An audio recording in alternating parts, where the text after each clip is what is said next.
সকাল বন্ধুরা, স্নান হয়ে গেছে আমাদের। আর আজকে দেখো কি কি কাজ করলাম। বৃহস্পতিবার, পুজো তো দিতেই হবে। আর আজকে কিন্তু প্রচুর ফুল ফুটেছে, দেখেছো? আর দেখো আমের সরা, দুব্বো, বেলপাতা, তুলসী পাতা সমস্ত কিছু গুছিয়ে রেখেছি পুজো দেওয়ার জন্য। আর বাসন কোসন তো মাজা হয়ে গেছে। আর ধুতে আসলাম আমি এখন এইটা। বন্ধুরা দেখো, এখানে আলু ভাজতে এসেছি। আর আলু ভাজা খাওয়া হবে জল দেওয়া ভাত দিয়ে বা পান্তা ভাত দিয়ে।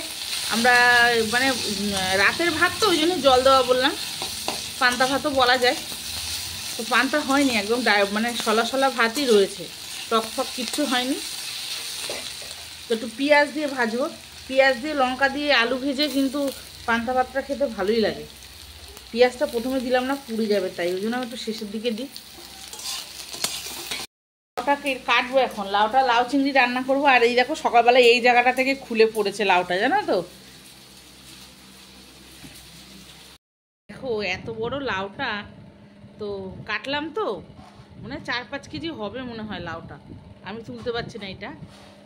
তো এবার মানে আমি ভেবেছি হয়তো দানা টানা হয়ে গেছে কিনা। দেখো দেখো একদম কচি লাউটা, কি বলবো।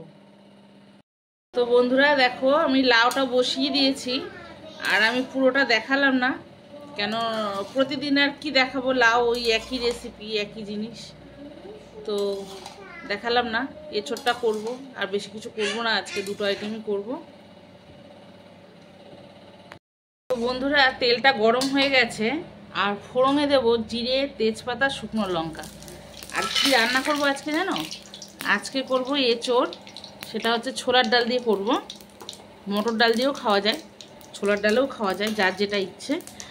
আর এই যে আমি এঁচোড়টাকে সেদ্ধ করে রেখেছিলাম নুন হলুদ দিয়ে, এঁচোড়টাকে এখন ভেজে নেব।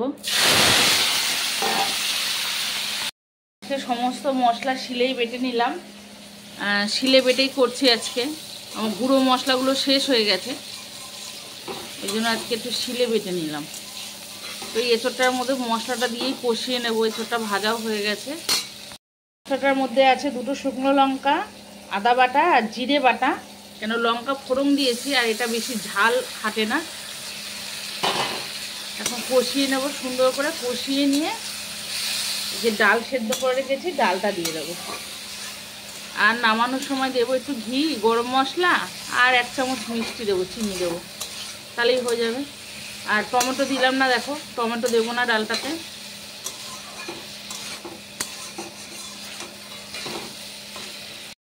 দেখো এঁচোড়টা খুব সুন্দর করে কষানো হয়ে গেছে, এখন ডালটা দিয়ে দেবো।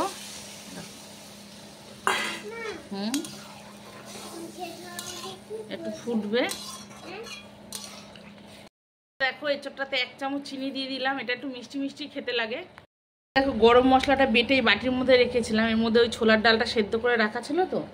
আর দেবো হচ্ছে 1 চামচ ঘি, দিয়ে নামিয়ে নেব। 1 চামচ ঘি নিয়ে নিয়েছি, ঘিটা দিয়ে দেবো। আর ফোটাবার দরকার নেই, এবার নামিয়ে নিয়ে দেখাচ্ছি তোমাদের। বন্ধুরা দেখো আমার এঁচোড়ের রেসিপিটা কেমন হলো ছোলার ডাল দিয়ে, অবশ্যই একটু কমেন্টে জানাবে। আর এই এঁচোড়টা কিন্তু থাকলে আমরা রাতে রুটি দিয়েও খাই, রুটি পরোটা সব কিছু দিয়ে খাওয়া যায়। আর লাউ চিংড়িটা দেখো আজকে পুরো লাউটা আমি দিইনি, অর্ধেকটা লাউই রান্না করেছি। এই যে কালকে তো আমার ছেলে ভীষণ রাগ করেছে, এত সুন্দর লাউগুলো তোমরা নষ্ট করছো মটর ডাল দিয়ে, এই দিয়ে সেই দিয়ে। সত্যি লাউগুলো তো খেতে খুব ভালো। তো ভাবলাম যাক গে, আর তো বেশি দিন থাকবে না গাছ, ও বলছে যখন তাহলে একটু করে দিই।